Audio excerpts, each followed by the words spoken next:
This is Anthony. And I'm Cole. And we're with 1K1. This is why you should play RWBY. Okay, there's our intro. So a lot of people think choice standby RWBY is the wave, but they're wrong. 8 standby is the wave, and I'll tell you why. RWBY Rose gains 2k if you have a remnant, on place heal, and climax combo. With RWBY's Awakening, lets you tap to burn 3 and clock kick the character if you have two Pyrrha's Fall Maiden Vessel candidates. But what is that card?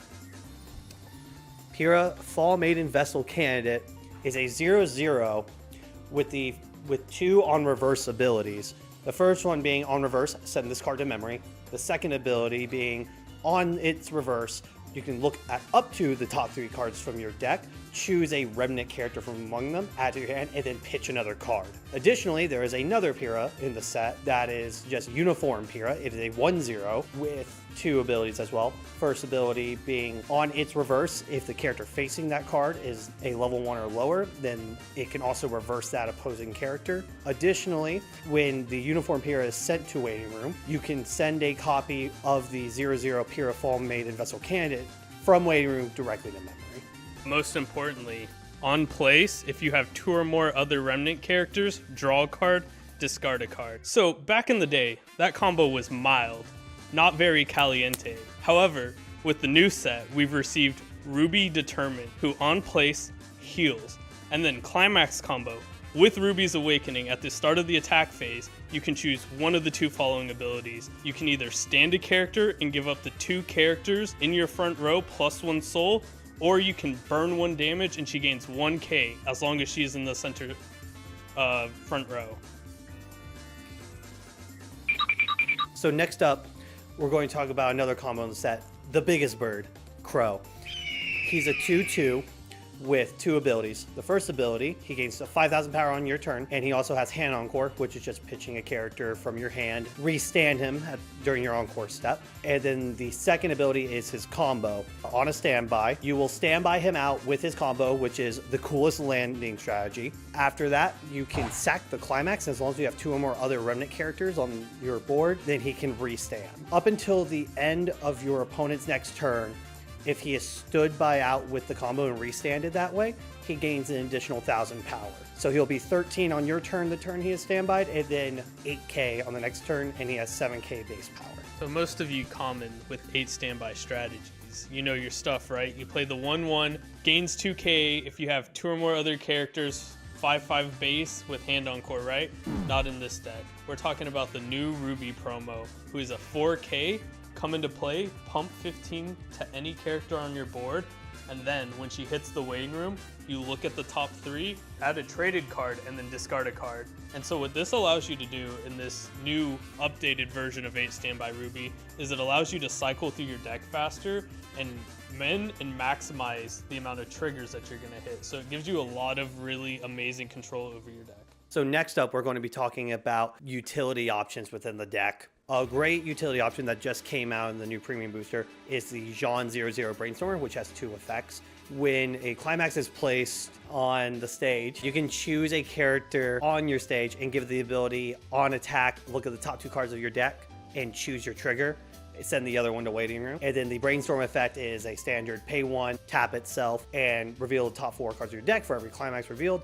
Look at the top 3 cards, add a card to hand. Other 2 cards that are available here are the Y 0/0 from set 1, which also has 2 abilities. The first one, which is a mandatory mill 2 on placement. If there is a climax among those 2 cards, then you can pitch a card to search your deck for a character. Doesn't matter, there's no level restriction. And then the second ability is another on-place ability, which is a pay 1, pitch 1 to salvage a character.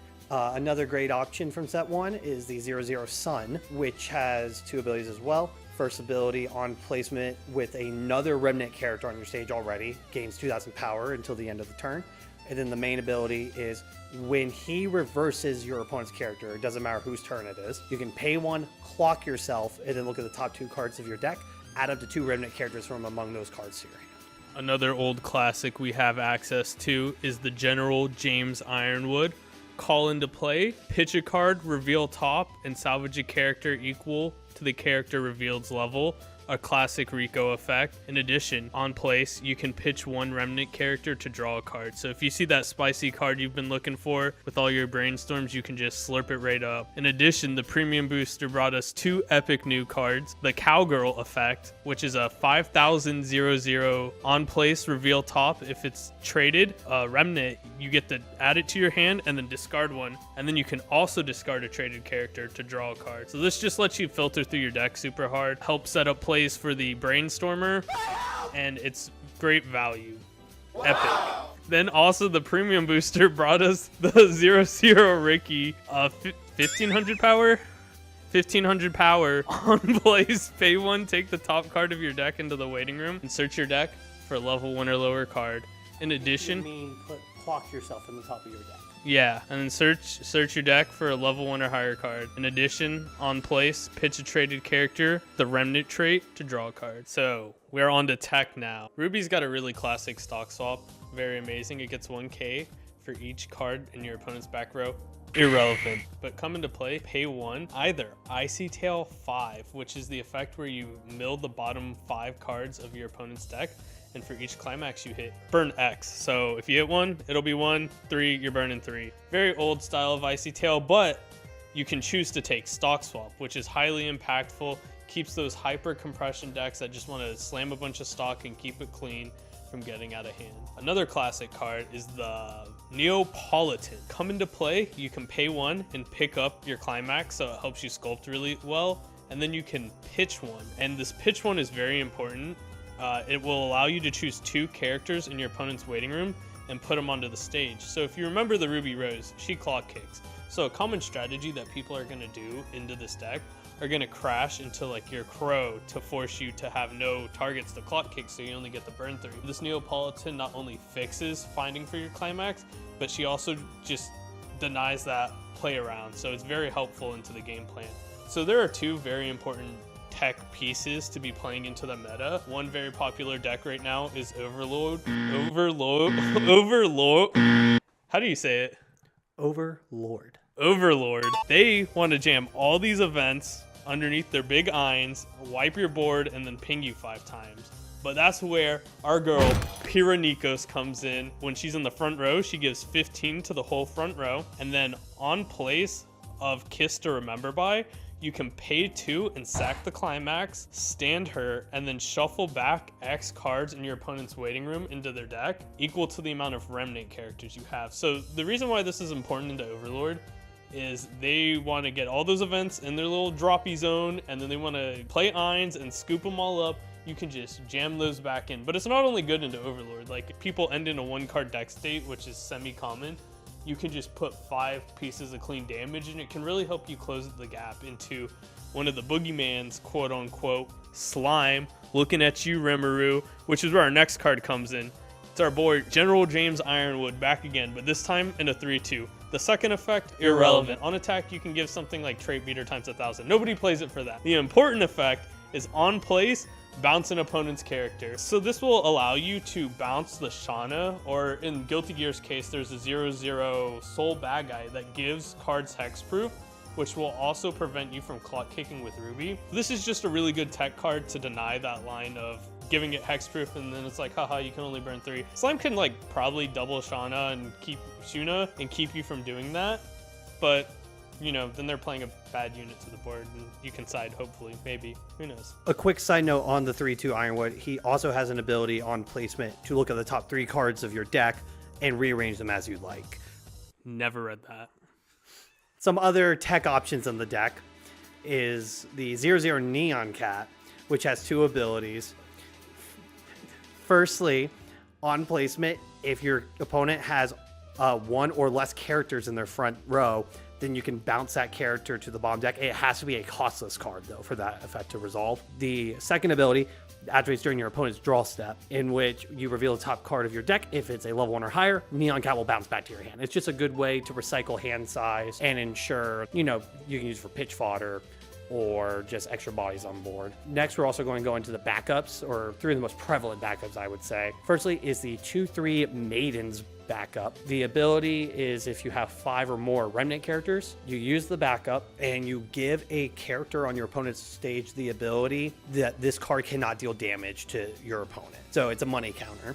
Plus, additionally, it gives the 1500 power to another character on your stage. Then there are 2 other backups. Both of them will be 2/1. You have the Crow Refresh, which is your standard pay 3, refresh your waiting room into your deck, and then you do not take penalty off of that. The second is the Ren, which is a pay 3 as well. Plus, you have to sack a character on your board.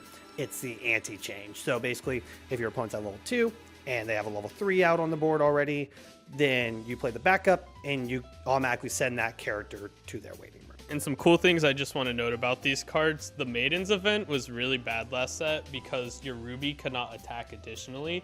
So you would like triple field the rubies and clock kick and burn, but now you got no stop. But thanks to RWBY Determine, it actually makes this event a lot more viable now because you can stand your Ruby Roses with the RWBY Determine and get 3 stock, and now you're able to actually leverage the Maidens event. And with the John Brainstorm, to look at top 3 Brainstorm, this allows you to sneak it into your hand so you can set up situations where your opponent doesn't know that it's coming.